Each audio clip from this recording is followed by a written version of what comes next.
ScreenshotFox News looks like Secretary of State Rex Tillerson may have finally had enough of being undermined by Donald Trump, and decided to do a little undermining of his own.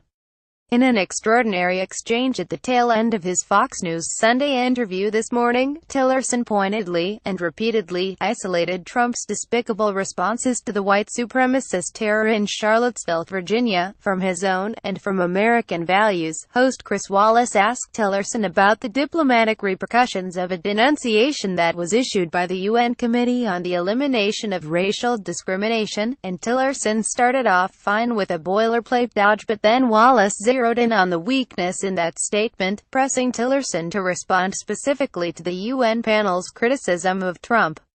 Tillerson's responses were breathtaking in their conspicuous absence of any defense of Trump, but more so for the conspicuous hanging of Trump out to dry emphasis a dead Wallace. And when the president gets into the kind of controversy he does, and the UN committee responds the way it does, it seems to say they begin to doubt whether we are living those values. Tillerson: I don't believe anyone doubts the American people's values, or the commitment of the American government or the government's agencies to advancing those values and defending those values. Wallace: and the president's values. Tillerson: the president speaks for himself. Chris: massively awkward pause. Wallace: are you separating yourself from that, sir?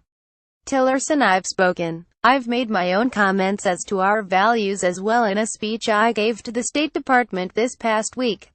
That awkward pause was Chris Wallace writing headlines for Tillerson's firing in his head.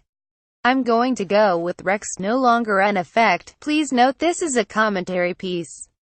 The views and opinions expressed within it are those of the author only and do not necessarily reflect the editorial opinion of IJR.